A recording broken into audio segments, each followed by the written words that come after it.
لحد امتى الفرق المصرية هتفضل تخاف ان هي تفرض سيطرتها وقوتها بره ارضها؟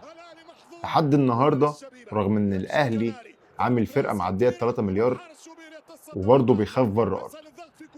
نادي الاهلي النهارده بيتعادل قدام شبيبة القبائل اللي مضيع فوق السبع فرص بفضل الحارس مصطفى شوبير والكينج حظ اللي ملازم الاهلي طول تاريخه. الحظ ما بيسيبش النادي ده يا جماعه، مستحيل يسيب. مفيش اسوأ من الاداء اللي بيقدمه لعيبه الاهلي.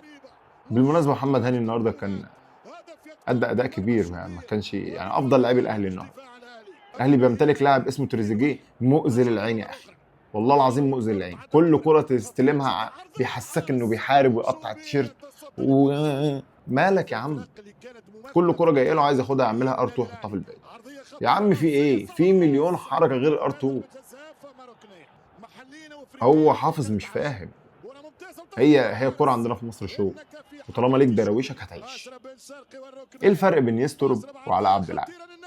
بالعكس، علاء عبد العال بيقدر يطبق طريقه الدفاع صح.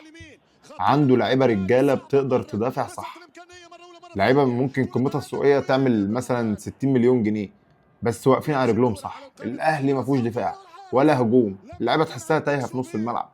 النجم اللي قالوا لك عليه افضل من فرجاني ساسي اللي هو محمد علي بن رمضان، والله العظيم فرجاني ساسي ايه اللي انت بتتقارن بيه؟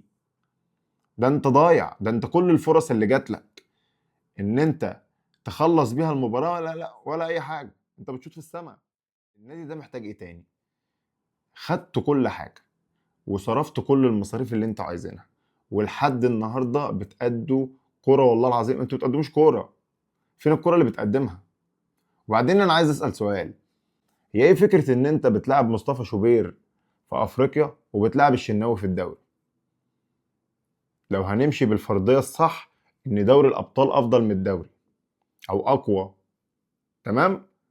انت كده تصريح ضمني منك ان مصطفى شوبير افضل من الشناوي. طب يعني انت كده مضحي بالدوري؟ ما هو ده سؤال لازم اساله لك. انتوا كده مضحيين بالدوري فبتلعبوا الشناوي، ولا انت مش قادر تقول للشناوي امشي؟ مش قادر تمشيه؟ انا فكره اصلا التدوير في حراسه المرمى دي سواء في اي نادي في العالم انا ما بقبلهاش. هو حارس اساسي بيقف للفرقه لو بنلعب ماتش ودي، انما فكره حارس بيلعب في افريقيا وحارس بيلعب في الدوري انا مش قادر اقبلها. مبروك عليكم التأهل. سلام.